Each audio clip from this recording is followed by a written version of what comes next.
In previous year, a group of scientists discovered a planet with a climate almost identical to Earth's, a place that might be capable of sustaining life. The following year, NASA launched the Beacon project, building the most powerful transmission device ever created. A special observatory was constructed in Hawaii to send out interstellar signals, which were amplified by a satellite orbiting Earth every 24 hours. Their hope was simple: to contact intelligent life beyond the stars. While these grand scientific efforts unfolded, a far less serious event took place back on Earth. Alex Hopper was celebrating his birthday at a bar with his brother, Commander Stone Hopper. Stone urged Alex to join him in the Navy, but Alex brushed off the idea. Nearby, Samantha Shane, a beautiful woman, was trying to order a burrito from the kitchen, but the place had closed. Wanting to impress her, Alex dashed across town to buy one. When he found the store closed, he climbed onto the roof and fell through the ceiling. He still managed to heat a burrito, leave money on the counter, and attempt a clumsy escape, only to crash into shelves and trigger an alarm. Moments later, police chased him through the streets. Despite the chaos, Alex managed to hand Samantha the burrito before being tossed and arrested. The next morning, Stone was furious. He scolded Alex for his reckless behavior, reminding him that Samantha was the daughter of Admiral Shane, a connection that could get them both in trouble. Frustrated by Alex's lack of direction, Stone forced him to enlist in the Navy. Months later, Hawaii hosted the world's largest maritime warfare exercise, RIMPAC, a global event designed to foster international military cooperation. Alex, now a naval officer, led the American team in a friendly soccer match against Japan. During the finals, he was struck in the face, concussed, and awarded a penalty kick. Despite warnings from Stone, Alex insisted on taking the shot, and missed terribly, handing victory to Japan. That night, he promised Samantha that he would finally ask her father for permission to marry her, even if he found the tradition outdated. Meanwhile, far beyond Earth, the signal from the Beacon project reached something, and something answered. During the opening ceremony, Admiral Shane delivered a speech, unaware of the cosmic consequence of humanity's outreach. Alex, as usual, arrived late and slipped quietly into position on his ship. At the after-party, Samantha convinced her father to grant Alex 5 minutes to talk. But the meeting went poorly. Nervous and unprepared, Alex ended up being mocked by Nagata, the same Japanese officer who had defeated him in soccer. Their argument escalated into a fight, landing both men in Admiral Shane's office. The admiral reprimanded them and later told Alex privately that he was wasting his potential, and that Samantha deserved better. The first day of the naval exercises went smoothly. Dozens of ships, aircraft, and helicopters demonstrated seamless coordination. But Stone later informed Alex that his career was already over. He would be discharged once the event ended. Elsewhere, Samantha, now working as a physical therapist, was assigned to rehabilitate Mick, a double amputee and former colonel. She tried to lift his spirits by taking him hiking and helping him see life differently. At the same time, scientists detected an enormous object hurtling past Jupiter, breaking into 5 distinct pieces.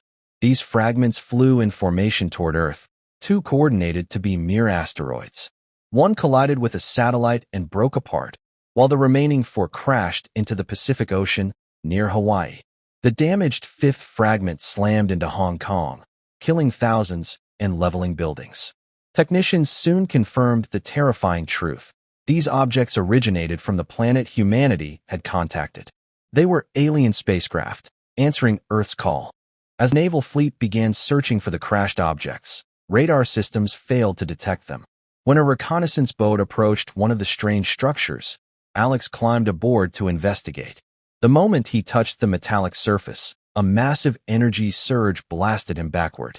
Seconds later, the alien ship activated, firing 2 energy beams skyward and generating a force field that sealed off part of the ocean, trapping several ships inside. Communications went dead. When a fighter jet attempted to breach the barrier, it exploded on contact. Moments later, the alien vessels emerged from the water, vast, mechanical titans dwarfing the human ships. Stone sounded his horn in warning. The aliens replied with a shockwave that shattered glass and ruptured eardrums. The Navy retaliated with a missile, to no effect.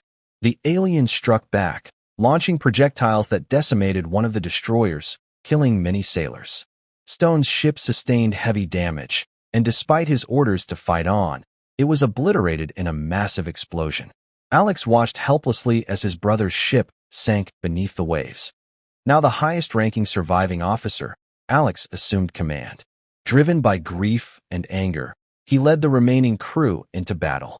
On a nearby Japanese destroyer, Nagata also ordered a counterattack, but his ship was struck and disabled. Despite past tension, Alex decided to rescue the Japanese sailors instead of continuing the fight. The act of compassion caused the alien vessels to deactivate their weapons temporarily. Soon, however, smaller alien machines called shredders deployed, mechanical horrors that ripped through military bases, towns, and vehicles across Hawaii. Samantha and Mick, watching from the hills, witnessed the devastation firsthand. When aliens landed near the observatory, Mick insisted on staying to see them. Police officers who approached were annihilated by an energy blast. On Alex's ship, the crew captured an unconscious alien survivor from the earlier crash. When they removed its helmet, the creature suddenly awoke, seizing Alex's face and flooding his mind with visions of worlds it had conquered. Before they could react, alien soldiers stormed the ship, rescued their comrade, and fled. Realizing one alien had stayed behind for sabotage, Alex ordered a lockdown and led a search. In a tense encounter, the alien attacked the control room. Bullets bounced off its armor, but Alex and Petty Officer Cora managed to lure it outside and kill it with the ship's cannon. Meanwhile, Mick, Samantha, and Cal, an employee from the observatory, discovered the aliens' plan. They were attempting to use Earth satellites to contact their home world. If successful, an entire invasion fleet would follow. Cal revealed that their communications were jammed, but there might be gaps in the alien signal that could allow a brief transmission to the trapped fleet. Risking his life, he retrieved a crucial device from the alien-occupied observatory and barely escaped. Using data from weather buoys to track water displacement, Alex and Nagata devised a new targeting system, since radar no longer worked. Their first few shots missed, but eventually, they managed to strike one of the alien ships. Samantha finally broke through the jamming signal and warned Alex that the aliens would contact their planet within 4 hours. He had to destroy the observatory before that could happen.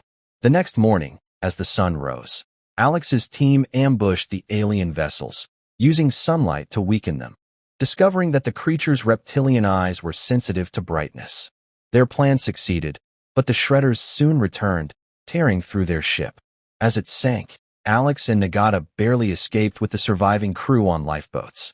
With their destroyers gone, Alex proposed using a decommissioned battleship to museum. Despite its outdated manual systems, retired veterans joined the crew to operate it. Together, they prepared for a last stand. As the alien mothership rose from the water, transforming into a massive war machine, Alex used tactical maneuvers and dropped the anchor mid-turn to make enemy missiles miss their mark. Then, with precise manual firing, the crew launched a devastating volley that destroyed the alien command ship, along with the force field. Admiral Shane's fleet rejoined the fight just as the aliens at the observatory transmitted a final signal. Samantha and Mick drove a police car directly into the power lines to stop the transmission. Trapped in the wreckage, they fought off an alien soldier with the help of Cal. Mick killed the creature by exploiting its weakness to sunlight. But more aliens began reactivating the system. With one missile left, Alex's crew aimed at the observatory and fired. The explosion annihilated the remaining aliens and permanently severed their connection to space. As the final shredders approached, U.S. fighter jets arrived and destroyed them, ending the battle. Weeks later, the heroes were honored in a grand ceremony. Admiral Shane recognized all who had fallen, including Stonehopper. He then promoted Alex to commander, granting him his own ship. Afterward, Alex nervously asked for Samantha's hand in marriage. The admiral pretended to refuse before jokingly accepting, and invited Alex to join them for a burrito. Meanwhile, in Scotland, 3 boys discovered a piece of alien wreckage inside a demolished building. When a technician cut it open, they realized one alien had survived. Thank you for watching. Turn on notification and also subscribe for more.